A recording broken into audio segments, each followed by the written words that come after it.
Bonsoir à tous et bienvenue sur France 24. Il est 18 h à Paris, à la une de l'actualité, après une procession de la famille royale. Au sommaire également, le fait du jour, 18 h 15. Nous reviendrons sur la flambée de violence à la frontière entre l'Arménie et l'Azerbaïdjan avec notre invitée, l'historienne Claire Mouradian. Économie, ça sera 18 h 40 avec Johanna Citruc. Elle va évoquer les mesures d'Elisabeth Borne de lutte contre la hausse des prix de l'énergie. Pas d'augmentation donc de plus de 15% sur le gaz et l'électricité. 19 h 10, le débat, l'Europe à l'épreuve de la guerre de Poutine après le discours d'Ursula von der Leyen, la présidente de la Commission européenne. Direction tout de suite Londres, après une émouvante procession de la famille royale. En France, la Première ministre Elisabeth Borne annonce que la hausse des tarifs de gaz et d'électricité sera limitée à 15% en 2023 pour les ménages. Il a été aussi question de crise énergétique dans le discours de l'Union d'Ursula von der Leyen. La présidente de la Commission veut engager une réforme en profondeur, a-t-elle dit, du marché de l'électricité.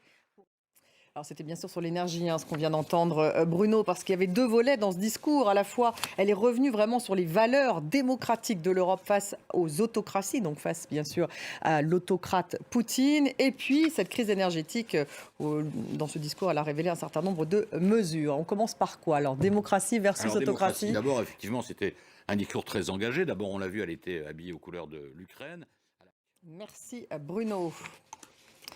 Volodymyr Zelensky, en déplacement dans la ville stratégique d'Izium, a promis la victoire. Izium qui a été reprise, je vous le rappelle, aux Russes lors de la contre-offensive éclair.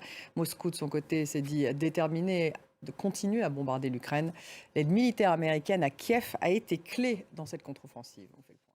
Xi Jinping est arrivé en Ouzbékistan. Le président chinois doit notamment s'entretenir avec Vladimir Poutine.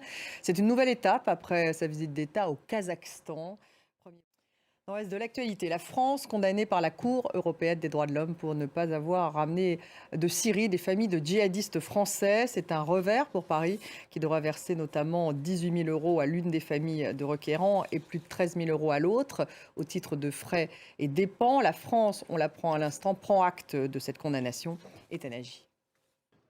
Toujours en France, les flammes ont ralenti leur progression la nuit dernière en Gironde, à Somos. Plus de 3 600 hectares de végétation et de forêt sont partis en fumée depuis lundi dans ce nouvel incendie de grande ampleur.